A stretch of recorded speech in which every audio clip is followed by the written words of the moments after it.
What's up guys, and welcome back to the channel. In today's video, we're going to take a look at this 2021 Ford Mustang EcoBoost. Huge shout out and thank you to Randy Marion Ford for providing this Mustang for today's video. They have a huge selection of brand new Fords, so definitely check out the link to their website in the description below. And the model that we're looking at today is finished off in iconic silver, has the Equipment Group 101A package, and an MSRP at $31,200. Underneath the hood, this utilizes a 2.3 liter inline 4-cylinder turbocharged engine. It cranks out 310 horsepower and 350 pound-feet of torque. The engine on this spec is paired to the 10-speed automatic transmission and of course sends the power to the rear wheels. The curb weight is around 3,500 pounds and it can achieve a 0 to 60 time in around 4.5 to 5 seconds. Quarter mile time is 13.5 seconds with top speed at 155 miles per hour. And then running on a 15.5 gallon fuel tank, you can expect 21 miles per gallon in the city with 32 out on the highway.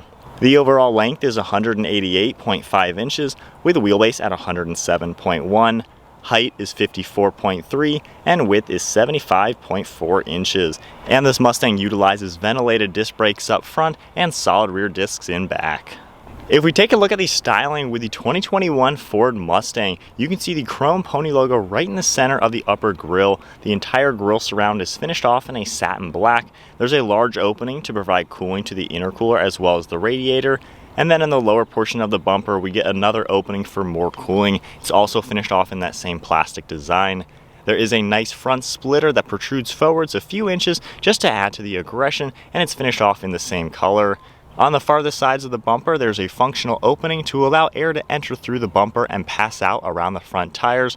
We also get a set of LED headlights with LED daytime running lights right in the inside portion of the lights. They have that 3-bar design that even matches what you'll see in the taillights. I really like the overall look and they look super mean. You also can see the fog lights down below, finished off with clear lenses. And then there's a lot of sharp lines within the front bumper that flow seamlessly into this hood. Along the hood, you're going to see a central sharp line and then 2 functional heat extraction vents on the farthest sides. There's a raised line that goes from the front all the way towards the A-pillar, and it really makes the Mustang have a wide front end appearance. And then moving to the side profile, we have a set of 18-inch wheels in all 4 corners, finished off in a 2-tone machine silver and gloss black. They're a split 5-spoke design and are wrapped in a Goodyear tire. The side profile has that classic Mustang fastback design where you can see the roofline slope down into the trunk. There's 2 prominent sharp lines in the side profile cutting right through the doors, and you can even see the body-colored door handles and body-colored mirror caps. I really like the sharp line leading from the headlights. It fades away in the back part of the doors, and then you'll see it reappear for the rear fender arches. Those lines really give this a wider appearance in back, and it helps give it a proportional side profile design. And then moving to the rear end, those fender arches actually fade around to their trunk lid to give it an integrated ducktail spoiler. You can see the standard backup camera right in the back, as well as a chrome pony logo. We have all gloss black trim in this rear center, and you can see the LED taillights. They're finished off in that traditional 3-bar design like we saw with those DRLs up front. They have a nice C shape in them and they're 3-dimensional, and I especially love the sequential turn signal. Really good looking rear end. And then there's sharp body lines within this rear bumper, as well as 4 parking sensors. You get a satin black rear diffuser that matches the side skirt as well as that front splitter, and the reverse light is right in the center. Finishing it up, we have a dual chrome-tipped exhaust. So there's a good look at the exterior as well as some of the performance specs on the EcoBoost Ford Mustang. Comment below, what do you guys think of a 4-cylinder in a Ford Mustang? We now have Ford's key fob with the logo on the back as well as a nice aluminum color for all the buttons. I can go ahead and lock the car. Then if I double tap the engine start stop button, you can hear the EcoBoost roar to life. Nice to see that kind of option on a car like this. Tapping it again, it'll shut the engine off. Then all I have to do, keeping the key fob in my pocket, is grab the door handle. It'll unlock and we can check out the interior. We get a black cloth interior on this Mustang with some white stitching as well as aluminum colored accents all around. Taking a look at the door panel now, it's finished off all in black. You can see some black leather along the armrest with a little bit of padding as well as some fabric and then the 2-tone stitching. We get an aluminum colored release handle with lock and unlock, your window controls as well as the mirror switches, and then you have a grab handle up top, a little bit of storage and then part of the speaker system. Then we get Mustang along this door sill, and we do have some power controls for the seat. We can actually move this forwards and back. We have lumbar support, your recline, and then these have some pretty nice bolsters for being the base model seats. I like the racing stripes you'll see in the fabric design going across the center.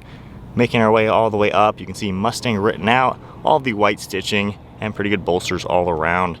And then spinning around to the steering wheel wrapped in a black leather, black stitching, and then aluminum accents.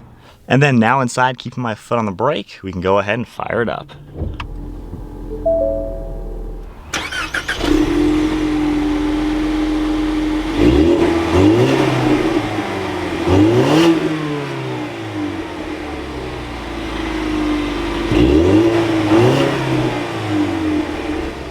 If we take a look at the gauge cluster now, over on the left we have an analog tach as well as the analog speedometer to the right.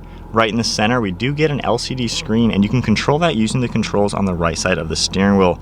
If we go ahead and look at this screen and see everything that we can change, I can go into gauge mode and actually see a lot of the different engine parameters, which is really nice to see, especially in a car with a turbo. I like how you can see pretty much everything you'd like, and you can even click into them and have a much larger readout. I think that's a really cool look. If we go ahead and scroll all the way back, we have your trip and fuel. We have track apps that'll come up as well. You can see all the different things that can come. This car does even have line lock, which is great if you are going to take this to the drag strip. We can have driver's assistance. We can see all the safety settings within the vehicle, and then some settings as well. So I definitely like that aspect. If we take a look at the steering wheel now, we have controls over on the left for Bluetooth, audio, and cruise control. Then on the right, we have a few more audio controls. We do get a set of steering wheel mounted paddle shifters that have a nice look and feel. They're finished off in plastic. They're about 3 or 4 inches on the back. Turn signal stock on the left, and then your windshield wipers over on the right. Moving our way to the left of the steering wheel, we have all of your headlight controls and a really cool carbon fiber look design around the dash. Down below we have your trunk button as well as a storage cubby that'll pop out. The dashboard has that classic Mustang design with the double bumps. Definitely gives it a pretty neat look, and you can see this carbon fiber design going across the whole way. We have a Mustang logo over here and then 3 air vents right in the center. Then if we make our way to the center infotainment screen, this is touch screen. We have all the climate controls that'll come up. It's very simple to use. We have audio as well that'll come up. You can see your phone integration, different apps within the car, and then settings as well. Pretty simple to use. We can also put the car into reverse. The backup camera will come up with some nice guidelines, and it's a pretty HD screen. Below the actual screen, we do get physical controls for all the radio, on, off, different tracks and volume. Then we have climate controls right in the center. We have the on, off switch and then fan speed, and you can toggle this one right here for your temperature. It'll come up on the screen as well. Beneath that, we have 4 aluminum toggles. We have your hazards right now, and then we have your traction control. You can toggle that. We have your different drive modes right here. You can toggle this for your steering. You have a normal, sport, and then a comfort mode. And then your actual drive modes you can toggle. We have normal, sport plus, track, drag strip, and then a snow and wet. So I love how even for a base model car, you get those drive modes. Behind that, we get your shifter with a nice unlock on the top. Really cool design with the aluminum coloring and some leather on the shift boot. Then we get a manual parking brake and 2 cup holders, and then more of the leather and stitching along this armrest. We can open it up, and we have a pretty good amount of space in here with a USB and 12 volt. And then the glove box, we can just press this, and we have a pretty normal amount of space in here as well.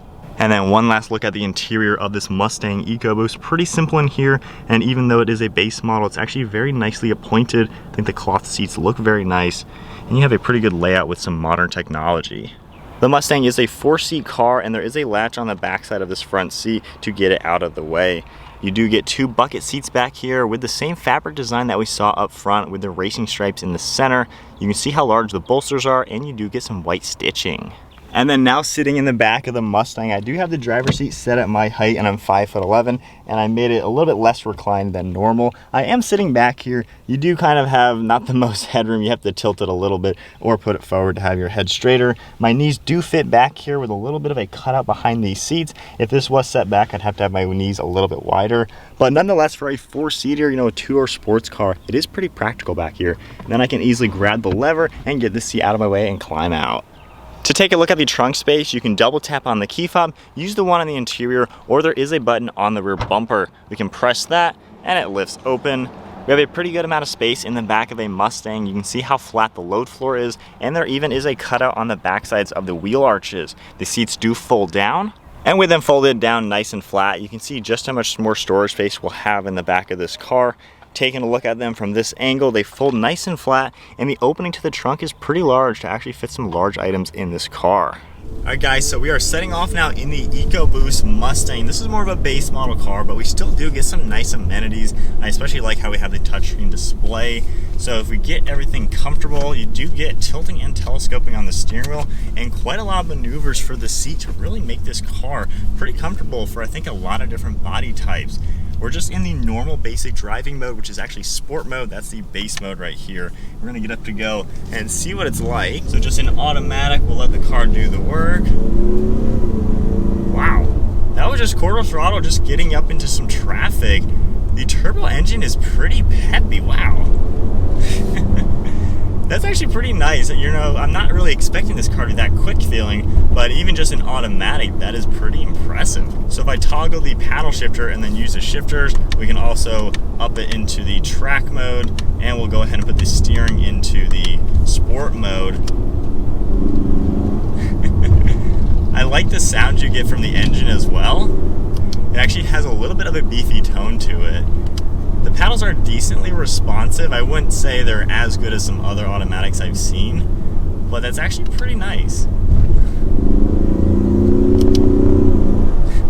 So there is kind of a delay in shift. It feels a little bit different than like a really performance-oriented automatic, but I don't think the person buying an automatic Mustang is really interested in crazy performance and things like that, but it does seem pretty snappy for what it is. We'll get up to some speed now using these shifters.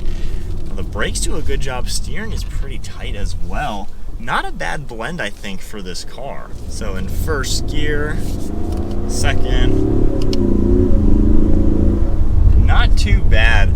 As far as some normal driving aspects with the car, like visibility and things like that, you do have a nice large windshield, a lot of glass to the left and right of you with these huge windows, and then over your left and right shoulder, you do have a pretty good view around the car. So I like how they really did make the Mustang a pretty usable car. You know, you could daily drive this, no issues there. So we'll do another acceleration, drop into third gear. I have the boost gauge as well. We'll get around this turn though. But not a bad little car. You know, if you just want an entry-level performance car,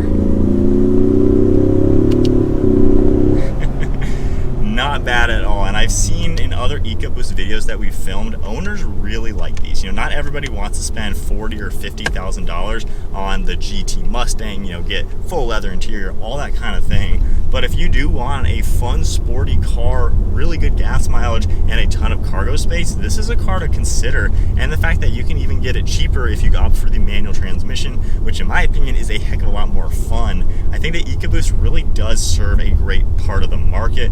And from you guys even viewing the other EcoBoosts we filmed, people really like these. So back into automatic drive and everything, we'll give it some gas. Downshifts a little bit. And that was about 15 PSI on the turbo boost gauge. So I like how, you know, you get some pep out of this, and if you want to modify it, this does have the potential. As far as interior fit and finish, it's not the nicest interior ever. The plastics do feel pretty solid. Nothing feels crazy cheap or anything. So I like how they did do a pretty good job just making it a nicer vehicle. And then the aluminum toggle switches, they are plastic, I believe, but they feel nice and solid. Same with all the aluminum colors in this car. It's a pretty refined vehicle for being on the entry-level side. And then while this is fake carbon fiber, it does give it a nice sporty touch. Alright, so switching over to the point of view test drive now in the EcoBoost. As you can see, pretty nice interior in here and nicely comfortable. I like how the seats have quite a lot of different movements to get really comfortable, and the padding themselves is actually really squishy, so it's a nice comfortable car to be in. We can put this into the sport mode, which makes the transmission a little bit more aggressive, and by just hitting the paddle shifter, I'm now using the paddles to shift. Let's go back to the track mode, and we're in sport steering. Not a bad little car to cruise in. The throttle is much sharper now with these driving modes. Doing a downshift. Not bad. You get some pep to it. It's not the fastest car out there, of course, but I like how it's pretty responsive for what it is. And then looking over the left shoulder and everything for visibility, you know, you can see around this car pretty well. Not too much exhaust noise or engine noise. You just hear a little bit up there, and you can hear just a little bit of the turbo sounds. But definitely a nice peppy little car to cruise in. We'll get back into the other lane and do one last little acceleration. But comment below, what do you guys think of a 4-cylinder in this car? It really does give you a good blend of economical as well as still a sporty, good-looking vehicle. So we'll go ahead and make a turn. A little bit of a delay with the paddle shifters into second gear. But yeah, so that is the 2021 Ford Mustang EcoBoost. Huge shout out and thank you once again to Randy Marion Ford for providing this EcoBoost for today's video. Check them out. I'll have their website linked in the description. They have a huge selection of 2021 Fords, so definitely check them out. If you guys enjoyed today's video, be sure to give it a thumbs up and hit that subscribe button, and I'll see you guys in the next video.